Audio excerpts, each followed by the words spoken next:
के साथ बदलते भारत की शान।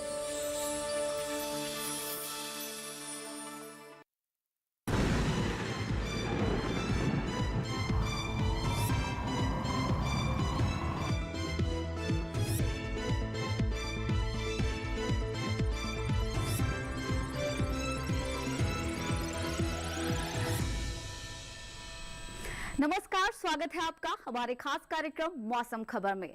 अपने इस कार्यक्रम में हम आपको देंगे मौसम से जुड़ी तमाम जानकारी, जानेंगे तापमान का क्या रहेगा हाल, लेकिन उससे पहले नजर डालते हैं 5 बड़ी खबरों पर। तो सबसे पहले हम आपको पहली खबर यहां पर बता देते हैं।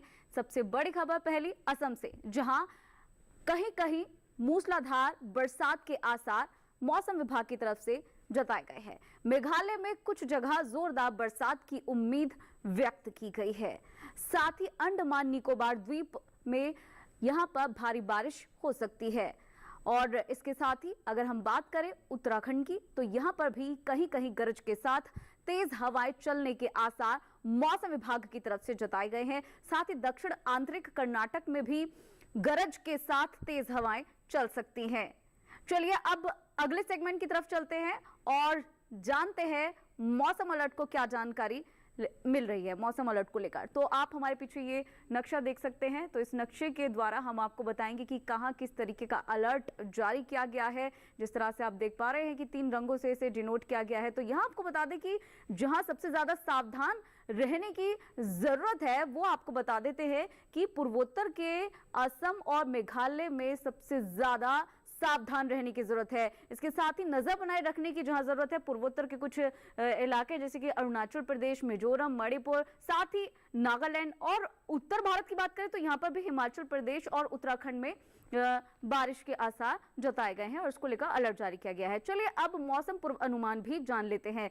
तो आने वाले 24 घंटे में मौसम कैसा रहेगा वो भी हम आपको बता देते हैं। हिमाचल प्रदेश और उत्तराखंड में कई जगह बारिश का अनुमान जताया गया है। इसके साथ ही गिलगित, श्रीनगर, जम्मू कश्मीर, लेह लद्दाख, पंजाब, हरियाणा और दिल्ली, पश्चिमी उत्तर प्रदेश, पूर्वी उत्तर प्रदेश, यहाँ पर कहीं कहीं बारिश के आसार मौसम विभाग की तरफ से जताए गए हैं। तो ये हमने आपको बताया उत्तर भारत का हाल कि किस तरीके का मौसम यहां रहने वाला है। अब हम आपको पूर्वोत्तर का हाल भी बता देते हैं। जैसा कि आप देख पा रहे हैं बिहार में कई जगह बरसात की उम्मीद जताई गई है। साथ ही झारखंड, गांगे, पश्चिम बंगाल, ओडिशा में कहीं कहीं बारिश की संभावना है।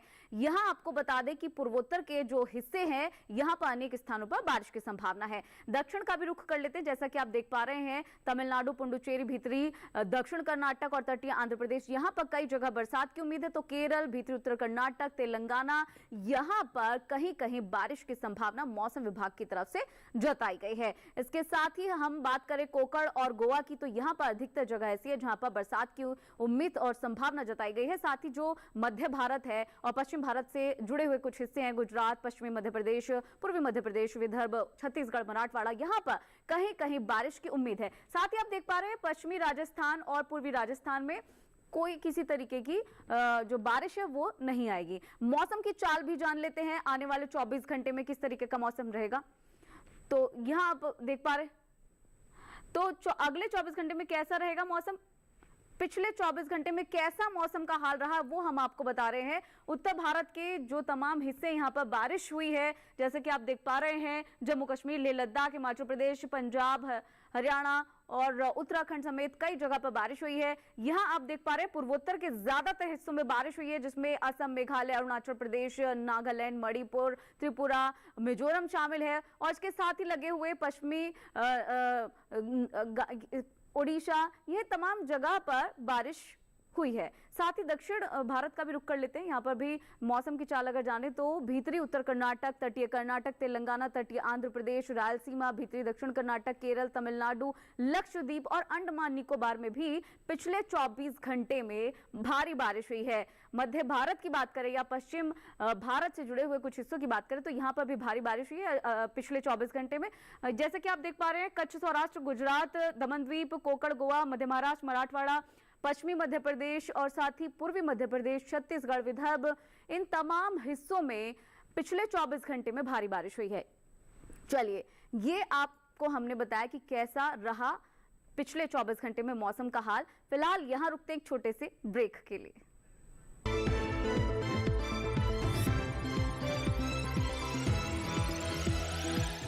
रोज सब्जी का स्वाद बढ़ाए और घर वालों का प्यार पाए। गोल्डी सब्जी मसाले, जहाँ जाए रिश्ते बनाए, गोल्डी मसाले।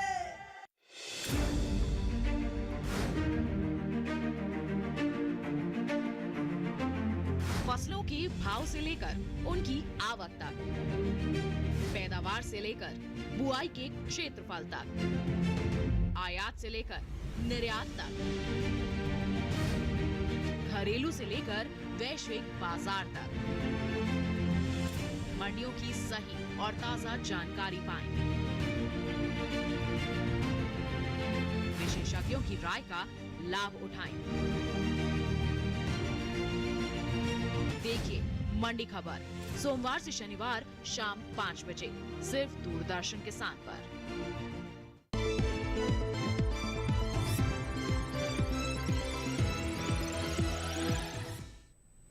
ब्रेक के बाद स्वागत है आपका मौसम खबर में। चलिए अब कार्यक्रम को आगे बढ़ाते हैं और चलते हैं अपने अगले सेगमेंट की ओर। जानते हैं क्या है तापमान का हाल।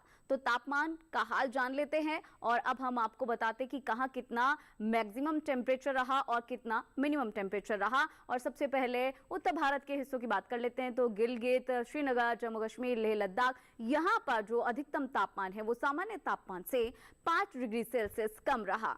इसके बाद हम आगे बढ़ते हैं और रुख कर लेते हैं हम बिहार और गए पश्चिम बंगाल की। यहाँ पर जो अधिकतम तापमान है वो सामान्य तापमान से 3.1 डिग्री से 5 डिग्री सेल्सियस तक कम रहा। इसके बाद आगे बढ़ते हैं और बात कर लेते हैं पूर्वोत्तर के कुछ हिस्सों की। अरुणाचल प्रदेश, असम, मेघालय, मणिपुर, नागालैंड, त्रिपुरा और मिजोरम में अधिकतम तापमान सामान्य तापमान से 1.6 डिग्री से लेकर 3 डिग्री सेल्सियस तक कम रहा।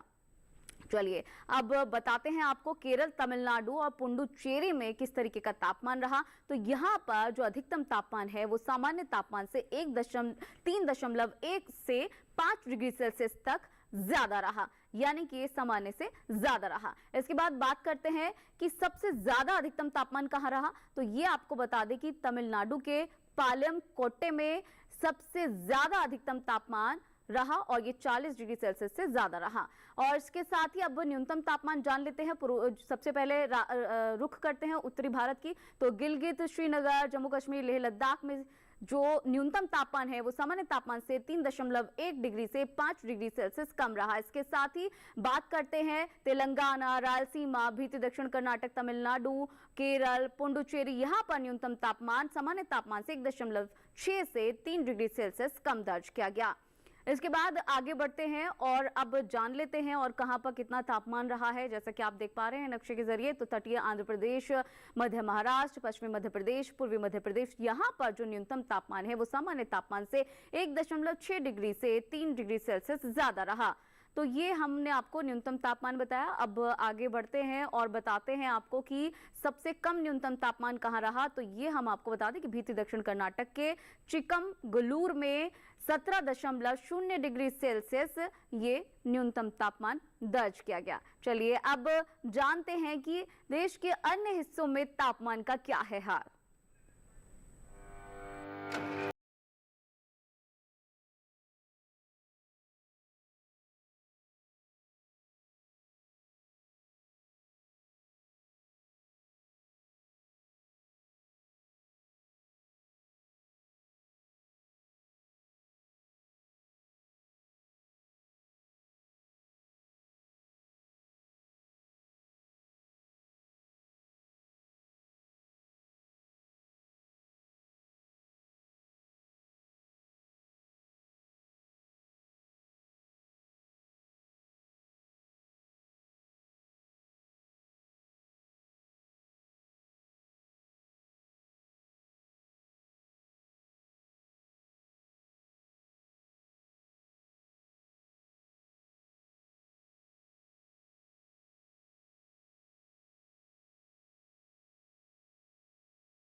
तो ये जाना अपने तापमान का हाल और भी जानकारी आपके साथ साझा करेंगे, लेकिन उससे पहले लेंगे एक छोटा सा ब्रेक।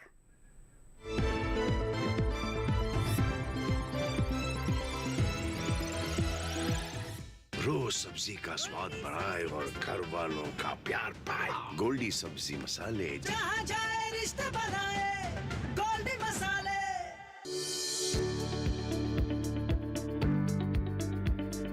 कृषि और पशुपालन है एक दूसरे के पूरक।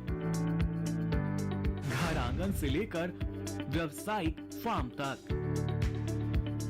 मुर्गी पालन से लेकर रेगिस्तान के जहाज तक। बीमारियों से अब पशुपालक ना हो परेशान। विशेषज्ञ करेंगे आपकी समस्या का समाधान। जुड़िए हमसे, पूछिए अपने सवाल। ईमेल के जरिए भी आप हमारे साथ जुड़ सकते हैं। हमारी ईमेल आईडी है ddkisanapc@gmail.com। हमारे टोल फ्री नंबर हैं 1800-113060 और 1800-113061। देखिए अपना पशु चिकित्सक हर रविवार शाम 6:30 बजे दूरदर्शन किसान चैनल पर।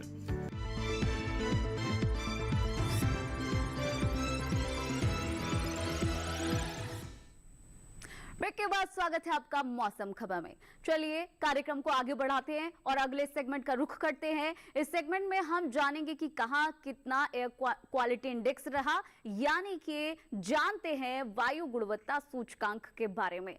तो सबसे पहले हम जान लेते हैं दिल्ली का हाल। तो दिल्ली में एयर क्वालिटी इंडेक्स 165 दर्ज किया गया, जो कि संतोषजनक स्थिति में माना जाता है। साथ ही पुणे की बात करें तो पुणे में 42 गुणवत्ता सूचकांक दर्ज किया गया है, जो कि बहुत अच्छी श्रेणी में माना जाता है क्योंकि ये 50 से कम है। मुंबई में भी बहुत ही अच्छी श्रेणी में गुणवत्ता सूचकांक दर्ज किया गया है, ये 41 रहा है।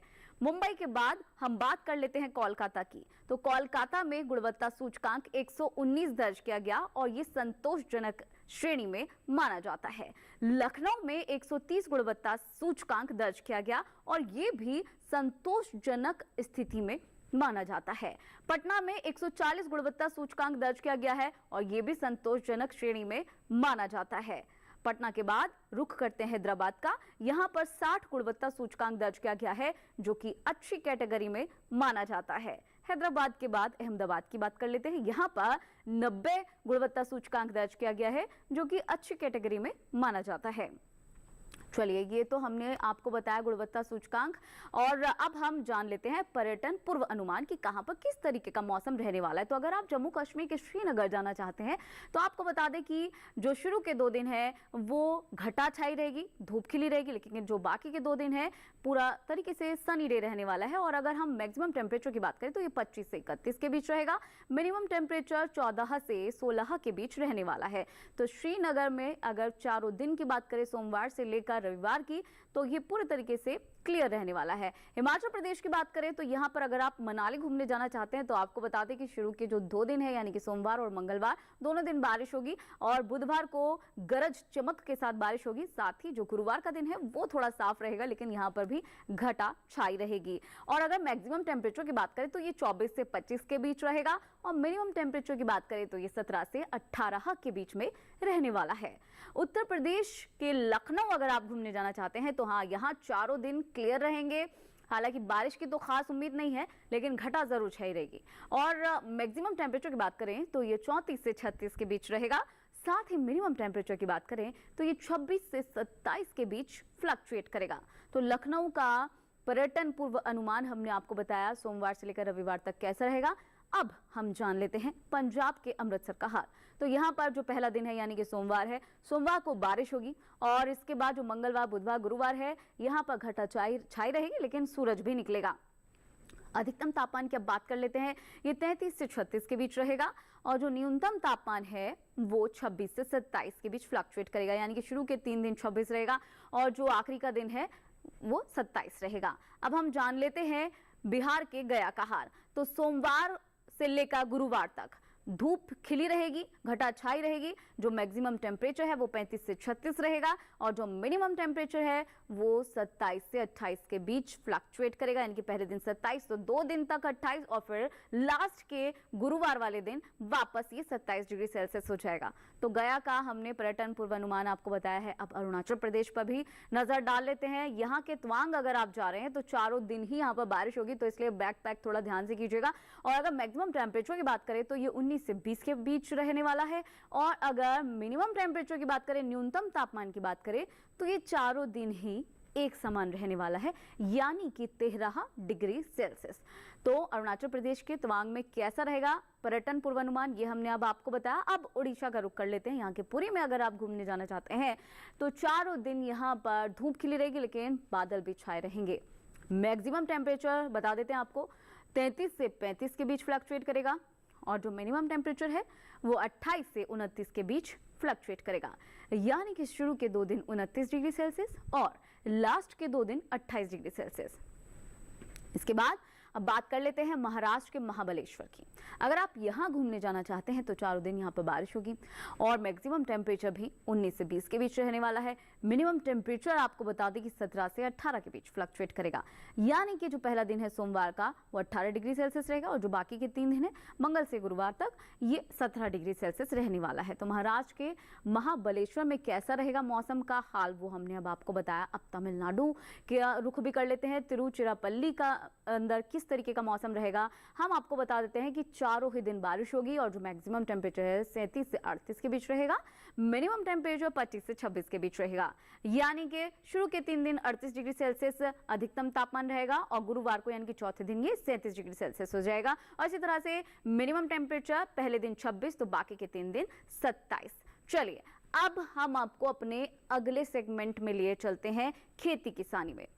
तो यहाँ अब आपको बताते हैं कि हिमाचल प्रदेश और उत्तराखंड के किसानों को किस तरीके की खेती करनी चाहिए, बुवाई से लेकर सिंचाई तक किन बातों का ख्याल रखना चाहिए, यहाँ के किसानों को लेकर वैज्ञानिकों की क्या सलाह है, ये सारी चीजें हम आपको एक रिपोर्ट के जरिए बता देते हैं। हिमाचल प्रदेश के ऊपरी शुष्क इलाके में इस समय पॉली हाउस में खीरे की निराई गुड़ाई और सिंचाई करें। इसके साथ ही यहाँ जौ के रोगग्रस्त पौधों को उखाड़कर नष्ट कर दें। वहीं हिमाचल प्रदेश के ऊपरी नम इलाकों के किसान पत्ता गोभी, फूल गोभी और ब्रोकली की नर्सरी तैयार करते रहें। इसके अलावा यहाँ सुबह और शाम के समय तैयार सब्जियों की तुड़ाई करें और उन्हें किसी सुरक्षित जगह पर रखें। हिमाचल प्रदेश के मध्यम ऊंचाई वाले उपनम इलाकों में भिंडी में निराई गुड़ाई और उचित जल निकासी की व्यवस्था करें।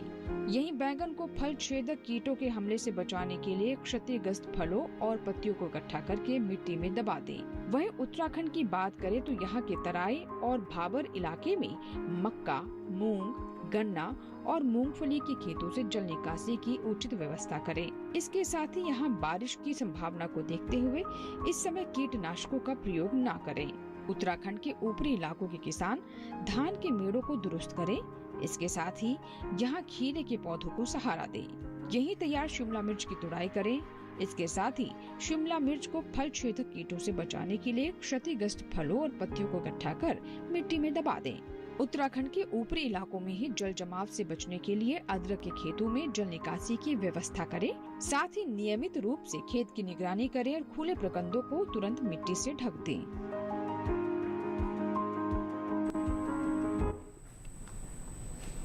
तो आपने जाना कि उत्तराखंड और हिमाचल प्रदेश के किसानों को किन चीज़ों का खास ख्याल रखना चाहिए।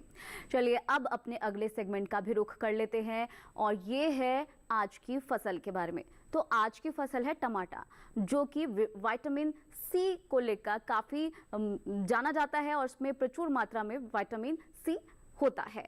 और अगर देखा जाए तो देश के किसी भी कोने में टमाटर की जो फसल है वो आसानी से बोई जा सकती है। लेकिन इसको लेकर किस तरीके की चीज़ों का ध्यान रखना चाहिए, क्या क्या सावधानियां बरतनी चाहिए, इसको लेकर एक रिपोर्ट आपको दिखा देते हैं।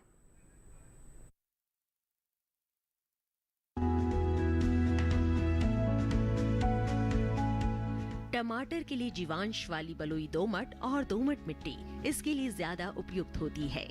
1 हेक्टेयर बुआई के लिए सामान्य किस्म का 400 से 500 ग्राम बीज चाहिए, जबकि संकर किस्म का 150 से 200 ग्राम बीज ही पर्याप्त होगा।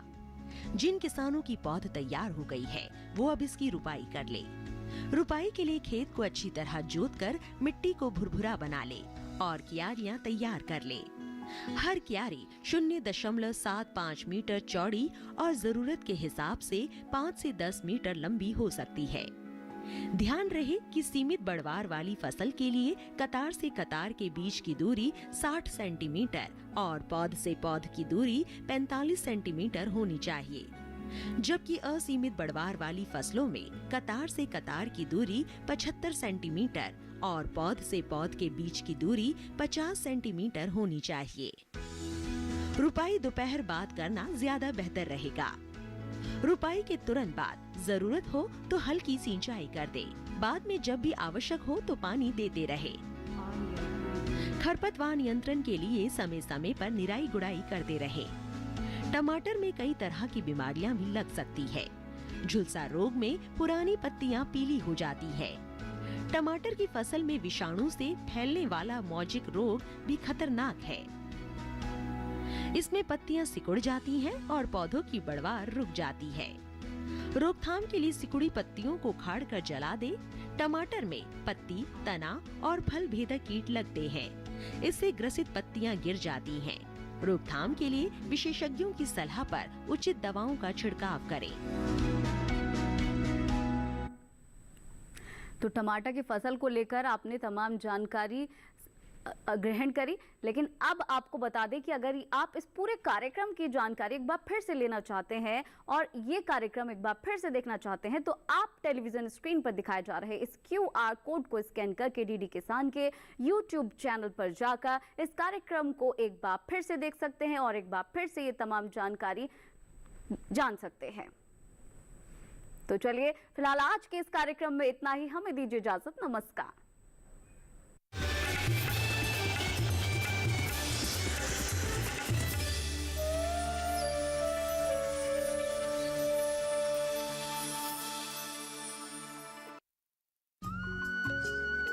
आपको बता दें इस वक्त हम मौजूद हैं उत्तर प्रदेश के जिला हापुड़ के ब्लॉक गढ़मुक्तेश्वर के गांव बहादुरगढ़ में।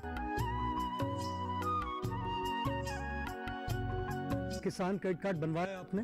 जी हाँ, मैंने क्रेडिट कार्ड बनवाया है। बेबिकों को जो थाईलैंड से आ रही थी उसको बंद करके हमने हिंदुस्तान में उसका व्यापार शुरू किया, कैनिंग किया और इम्पोर्टर को बेचना शुरू किया और इसी तरह से 4 इंडस्ट्री लगाई जिसमें 500 लोग हमारे यहाँ काम करते हैं और साथ में 10,000 किसानों की आमदनी 4 गुनी हुई। मुझे परेशानी आई किसान उसमें, तो मुझे किसी ने बताया कि आप किसान के क्रेडिट कार्ड ले लीजिए, थोड़ी सी आपको आसानी रहेगी। और मैंने बैंक मैनेजर से जाकर संपर्क करा और उनके बाद उन्होंने मुझे फ़ायदे बताए, तो मुझे काफ़ी लाभ मिला इस चीज़ से। कार्यक्रम चौपाल चर्चा किसान क्रेडिट कार्ड योजना 28 अगस्त सोमवार सुबह 9 बजे और पुनः प्रसारण रात 9:30 बजे सिर्फ दूरदर्शन किसान चैनल पर। कृषि और पशुपालन है एक दूसरे के पूरक। घर आंगन से लेकर व्यावसायिक फार्म तक, मुर्गी पालन से लेकर रेगिस्तान के जहाज तक। बीमारियों से अब पशुपालक ना हो परेशान। विशेषज्ञ करेंगे आपकी समस्या का समाधान। जुड़िए हमसे, पूछिए अपने सवाल। ईमेल के जरिए भी आप हमारे साथ जुड़ सकते हैं। हमारी ईमेल आईडी है ddkisanapc@gmail.com। हमारे टोल फ्री नंबर हैं 1800-113060 और 1800-113061। देखिए अपना पशु चिकित्सक हर रविवार शाम 6:30 बजे दूरदर्शन किसान चैनल पर। हमको ना एक ही बात का चिंता लगता है कि लड़का कहीं फोकसबाज ना हो। तो ये बात पता करने का बस एक ही उपाय है मम्मी, लड़की राकेश मिलन बिफोर मैरिज। देखते हैं अब कौन रोकता है।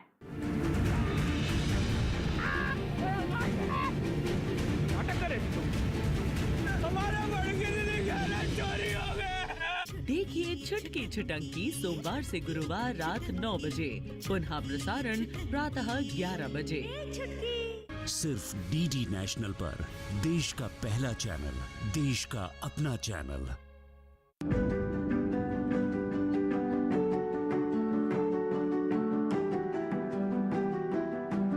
हारो प्यारो राजस्थान, राजस्थान की धरती सु खम्बा घड़ी सा। देखिए हिंदुस्तान के अलग अलग गांव की तस्वीर। चलते हैं भारत के अलग अलग गांव में, बात सरकारी योजनाओं की। गांव के विकास से बदलती है भारत की तस्वीर। गांव की पगडंडी जुड़ रही है शहरों तक।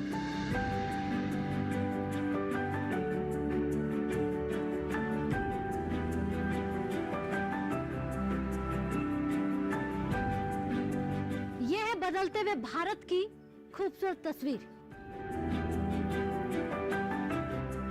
देखिए भारत के अलग अलग गांव से कार्यक्रम चौपाल चर्चा, सोमवार, बुधवार और शुक्रवार, सिर्फ डीडी किसान पर।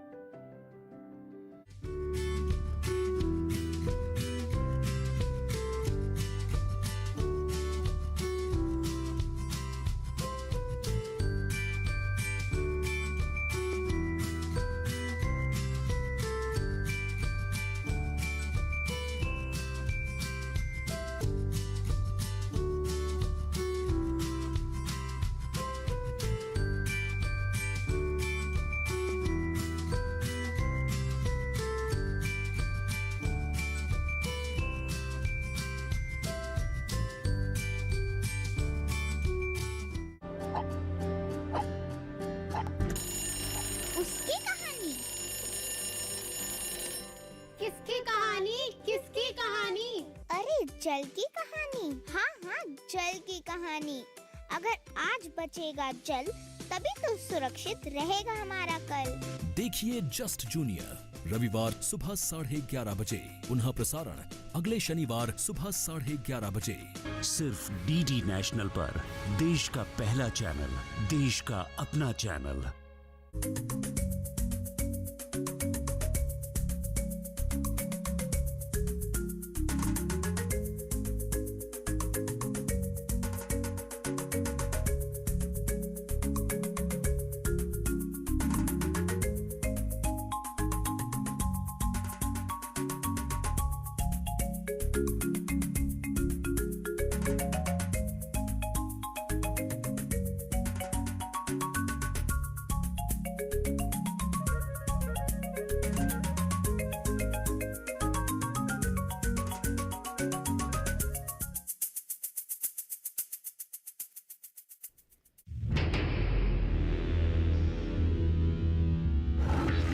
Call of the Wild.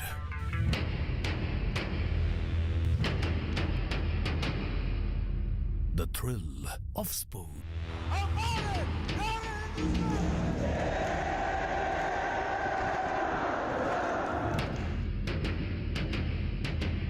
The depth of creativity. Get ready to fill your senses.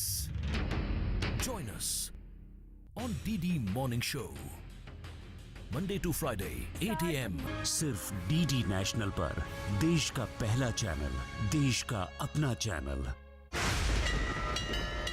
Congratulation, आपको बेटी हुई। वो लड़की हम सब के लिए काल बनकर आई थी।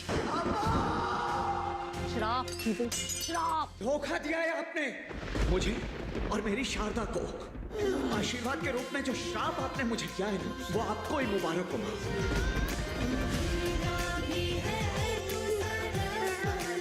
देखिए जानकी, सोमवार से शुक्रवार रात 8:30 बजे, पुनः प्रसारण प्रातः 10:30 बजे। सिर्फ डीडी नेशनल पर, देश का पहला चैनल, देश का अपना चैनल। पिछले कई दशकों से भारत के हर प्रांत के हर एक परिवार को प्रेम की डोर में बांधता। देश के हर पर्व, हर त्योहार, हर प्रथा को मनाता, हर भारतीय के दिल में बसा। परिवार जोड़े, देश जोड़े, देश का पहला चैनल, देश का अपना चैनल, डीडी नेशनल।